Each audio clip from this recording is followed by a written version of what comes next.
Good afternoon, everybody. It's Steve with Real Progressives. I'm going to talk about some exchanges that I had today. A bunch of us have had today. It's almost 2 o'clock Eastern Standard Time, and I've been going at this pretty much since about 8 a.m. this morning, maybe even earlier than that. I don't normally wade into the troll pools because the trolls don't really want to learn anything. That's not really their goal. Their goal is just to sling feces at people and keep them busy bouncing around item to item. They're not really actually there to have a meaningful, intelligent discourse. Now, for those of you who know me, I work on this very hard day in, day out.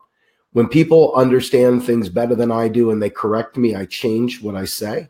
I alter things. I find new sources. I find new resources to bring to bear because I never want to be guilty of misleading you. I take this very seriously because, with or without you listening, if nobody listened to me, I would still be trying to do this simply because I have children. And because I have children and I believe in the entire progressive agenda, so to speak, the agenda that both Jill and Bernie put forward, and more, in some cases, even more robust than Jill or Bernie put forward. I look around the world at countries that have a more advanced social platform, a more advanced public purpose platform, and I think we can do a lot better than that. We really can. I'm not waiting for Bernie Sanders to give me the A-OK to start dreaming. I'm not going to give Jill the courtesy of waiting for her to come up with the idea first and then say, oh, yeah, that. Okay, now I'll do it. No, we're going out there because we understand what the power of our sovereign currency is. So what I'm going to do is I'm going to go ahead and put this meme up here, and I'm going to read something I wrote. Just think about what I'm about to say here in a minute so that there's no confusion. So here we go. MMT is an accurate description of how our underlying operational realities work today. So to deny how that it is presents a barrier to progressive programs and services. So yes, if you are blocking the knowledge of how to get a progressive agenda accomplished today, you have placed unnecessary blockers in front of saving lives. Moreover, if the planet is in such precarious environmental shape, you do not have the time to tear it all down, rebuild, hope conservatives and others go along. MMT destroys conservative objections to progressive policies, so we win. This is why those who fight for MMT are so adamant. You act like we have all the time in the world. You act like the poor today have all the time in the world just to wait for you to build up enough energy to tear the world down and rebuild it in your image. We stand for green energy now. We stand for free national health service now. We stand for free college now. We stand for expanding Social Security now to accommodate a basic income. We stand for a federal job guarantee to eradicate unwanted unemployment. Today, our government still uses NARU to keep people unemployed for fear of inflation garbage. We stand for a full refresh of our national infrastructure. We stand for eliminating the military as the employer of last resort through a federal job guarantee. We stand for saving lives and planet before it's too late. Perhaps someone could explain a progressive rebuttal to why this is bad, because that's exactly what we need. MMT does not preclude us from co-ops. MMT does not prevent local economies.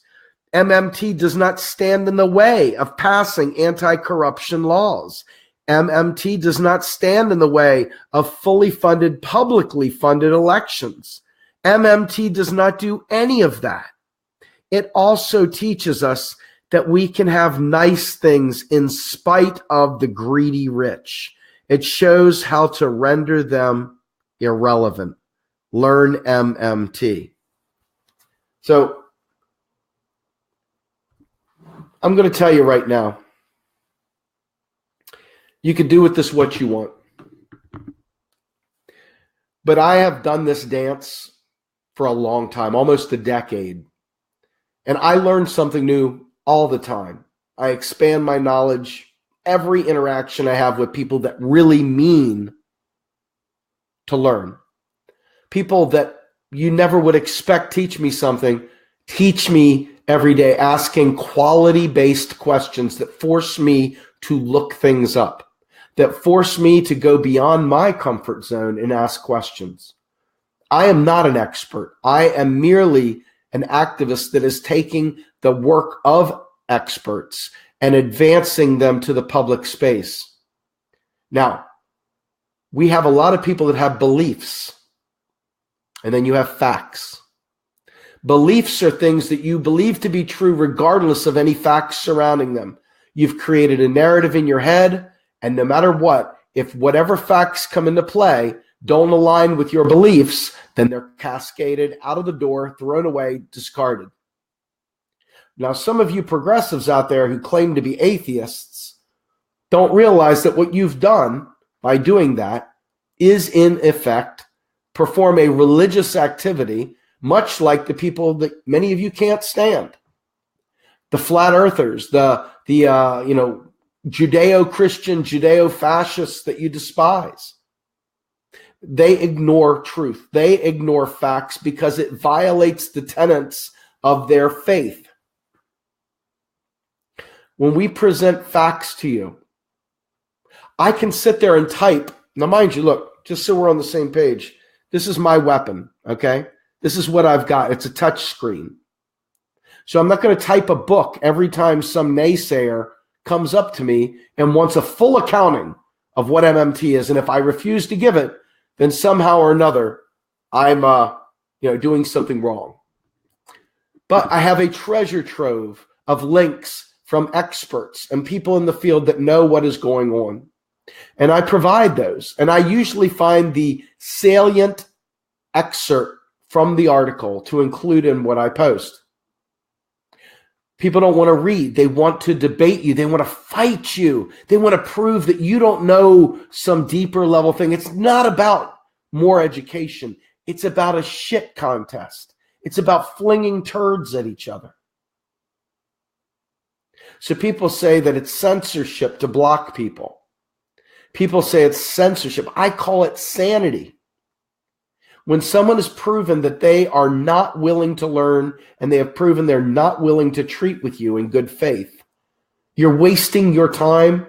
And even if it can expose their ignorance to other people around, what it does is it creates a magnetic effect for other people that are trolls too, for other people who are ignorant and unwilling to try to learn, that want to just throw fecal matter at you as well. Now, I'm into self-preservation. I'm not doing this so I can say, oh, I know more than you. I'm not. I'm doing this simply because I love my children more than I love the myths and legends that many people know and love today. So I want to save lives today. So that's where this comes from. So I'm going to bring up some things, and I'm going to let you guys see them so you understand why this matters so much. And so one of the things I'm going to do, drop that down. We're going to bring you up.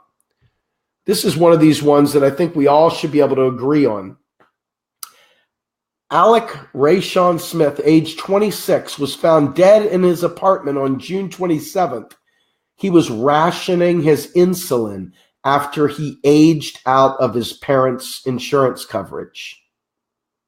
Now, you can sit there and you can say, well, that's just capitalism right there. But I'm here to tell you that the cure for capitalism, if you will, is a sovereign government that acts on behalf of the people. And our government has that ability, but the people accept table scraps.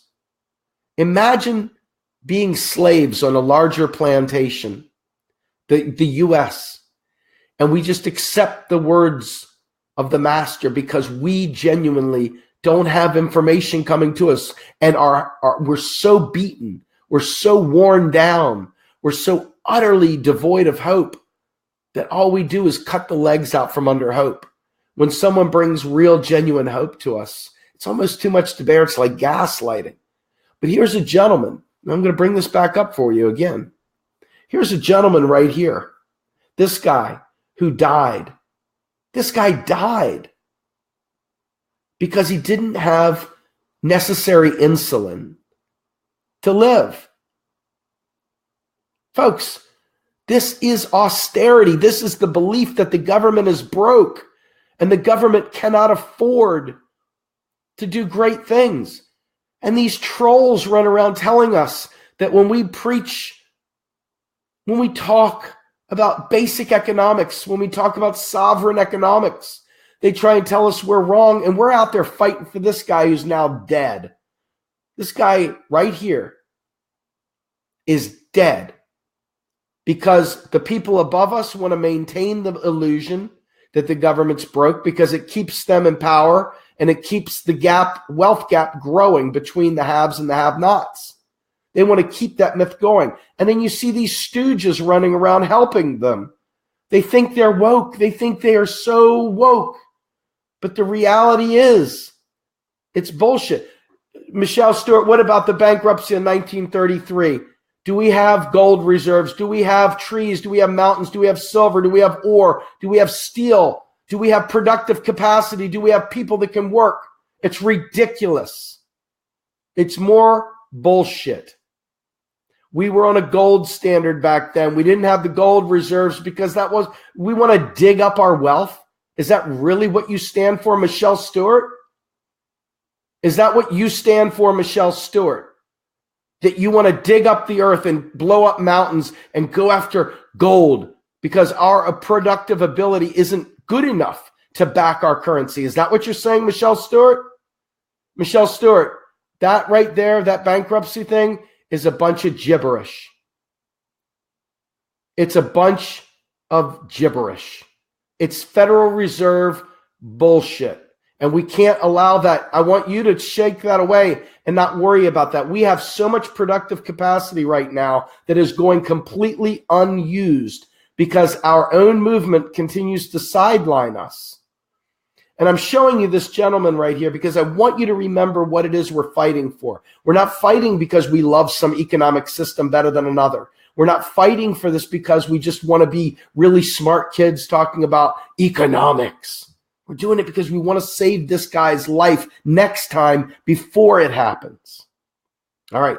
Now I'm going to show you something else too. And this right here is very frightening to me. Perhaps it'll be frightening to you as well. This right here is from Dr. Stephanie Kelton. And this is the game that you're going to see happen. This is the game that you're going to see happen right now because of the big lie that we're fighting against. The big lie right here. This is how the game is going to play out. The Dems are going to say the GOP tax cuts will, quote unquote, bankrupt America. The GOP passes this garbage. The backlash in 2018 and 2020 as voters realized they got screwed. The Dems will sweep but spend all their time trying to, quote unquote, fix the debt. And then, on top of that, Pete Peterson of the Pete Peterson Foundation, who is all about fix the debt and destroying our monetary sovereignty, laughs all the way as he collects more donations, as he runs our country into the toilet. Okay? So this is yet another thing that I wanted to bring up. Now, for those of you who follow me, you also know this is very true as well. Okay? This right here, this next thing is an answer to one of the most trollish questions you get. The idea of printing money. What are they going to do? Print more money? They're going to just go ahead and print more money? Is that what they're going to do? They're going to print more money? This right here, my friends, this exact thing is exactly how it is. I like to keep our banner up, but it's got to go for this. If the Fed government spending is printing money, then Fed taxes are unprinting money. We just don't continue blowing it up and blowing it up. It doesn't work that way. When dollars are received, this is the natural circuit of how a federal economy works, our sovereign economy works. Taxes extract money out of the economy and delete them, while new government spending spends it into the economy. Okay? This is the cycle. This is not crazy. This is not just printing more money, because we don't print money. You understand, we used to have a gold reserve. And that gold reserve would just sit there at Fort Knox or whatever. And we would print money against the gold reserves. And then when we printed more money, it would devalue the currency because we had a finite pool of gold. So naturally, if you have $100 and you print $200 against the same pie, your $100 is now worth half what it once was, right? Well, we don't have that problem. Now a dollar is worth $1 in tax credit. That's it. So the government, being the monopoly issuer of the currency, is the price setter, to quote Warren Mosler.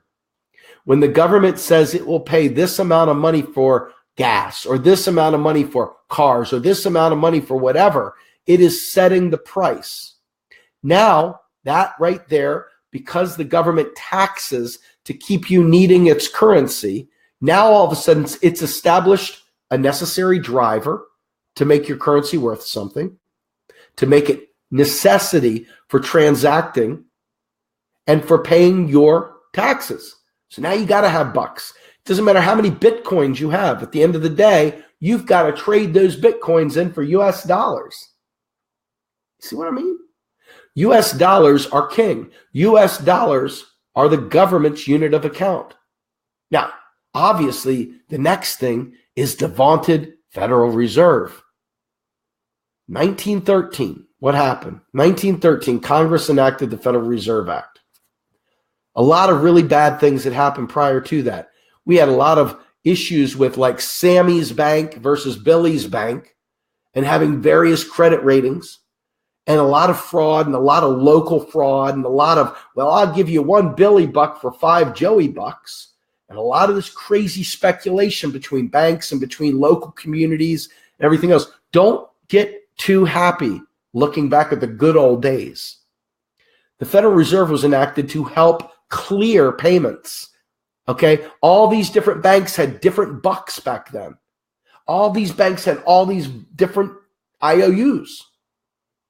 And now all of a sudden enter in the Federal Reserve. Now, has the Federal Reserve served us? In some ways, yes. Other ways, no. Federal Reserve acts like neoliberals. Why is that? Because neoliberals keep getting elected or selected for the Board of Governors. And you have neoliberalism run rampant. So much of the myths and legends surrounding this stuff destroy our ability to absorb basic truths about how our system works. So I want to pull up another one here real quickly. And this right here, to me, is a very important one. This right here is a special thing that I put together. And I was like, oh, wrong one. No, it isn't. This is the right one. It says, we do not need to chase the rich because tax dollars don't pay for squat. The U.S. is the dollar creator. Algebra, order of operations. 1, save the planet. 1B, save the people. Step 2, make the economy neoliberal proof with a federal job guarantee. Once they have the job guarantee, they can no longer hold destitution over your head. They can no longer hold taking away your Medicare or your friggin' health care away from you. Okay? And then the last one is tax the wealthy because they're too damn rich. But it's not to pay for stuff. You understand this? So when we talk about how do you have a Green New Deal or a New Deal or a new Bill of Rights or whatever, we're not saying don't tax the rich. You'd have to be an idiot. Of course, we support progressive taxation. But the issue is income tax may or may not be the best way to do that. We may want a different form of tax that helps us be more equitable on our distribution, right? Since taxes don't actually pay for things, why not push them towards a more citizen proof tax code that puts corporations, not their income necessarily, but their behaviors in the crosshairs of taxes. So when a corporation is not a good citizen in the nation or in the world, we tax them for bad behavior, as opposed to just some random income tax that stifles the ability to bring it's penalizing the wrong thing. The right thing should be behaviors, right? What if we changed the way we saw that? As long as we have a tax that is driving the need for our currency payable only in our currency, our dollar's going to be fine. It's not the petrodollar that gives value to it. It's the tax. It's the government being the monopoly issuer and buying things, provisioning itself. Okay? I mean, this is pretty straightforward. But at no point in time did we say anything about not taxing the rich. Another troll lie, another lie based in trolldom. Okay? So what we're saying is tax them for income inequality. But don't put Medicare for all. Don't put green energy. Don't put eradicating student debt. Don't put life-saving mental health care or, Social Security expansion or, free college. Don't put those things like food stamps or whatever. Don't put them at risk trying to pay for them. How are you going to pay for it? Congress is going to fucking appropriate it. That's how we're going to pay for it. We're not going to raise taxes because taxes don't fund spending. Point in case, how much did your taxes go up when the military was given a $700 billion infusion this year? Did your taxes go up 1 penny? No? Why do you suppose that is? Because taxes don't fund spending. So here's one more thing I'm going to talk to you about real quick, and this is Bill Mitchell, Dr. Bill Mitchell. Cutting government spending at a time when non-government spending is falling is the height of irresponsibility. Okay? The height of irresponsibility is cutting government spending. Okay? This right here is key, folks. It's key. This is very, very key. Now, I saw a question come up real quickly, and I want to address it because it's a good question. What is a federal job guarantee? I'll tell you what a federal job guarantee is not. A federal job guarantee is not make work, okay? Federal job guarantee is not digging holes and filling holes. Federal job guarantee is serving your local communities for the public purpose. Dr. Joe Firestone, who's a member of Real Progressives, one of our leadership, wrote an incredible paper called The 33 Dimensions of the Public Purpose. 33 dimensions of the public purpose that describe 33 dimensions of how we can serve the public purpose through a federal job guarantee. When you understand what our local communities have been lacking, from the arts to just basic community services and taking care work, taking care of the elderly, taking care of children, taking care of the things that are most precious to us. When you understand that, our local communities can decide what they value, can decide what jobs they think would be commensable. So when you have a group of people in your local area, they would say, well, we think it's really important that mothers or fathers or whoever the stay-at-home parent is, be able to take care of the children, or maybe they help take care of the community's children, whatever. We have been pushed to the brink, stretching our day working for the man. Most people can't even coach their kids' baseball teams or show up to their music class or show up to their chorus concert or show up to the play they were doing or anything because they're so trapped in being at the man. And since both parents have to work now just to survive in this environment because of the way neoliberalism has struck us, what a federal job guarantee does is it allows people to walk away from bad work and have a job immediately. It allows people in places like Flint, Michigan to say, I don't want to be stuck here anymore with bad, dirty water and a non-functioning government. I'm going to move somewhere where I've got clean water and a government that takes care of me. And then that area like Flint would have to think about, why is it losing all its citizens? Why are people leaving?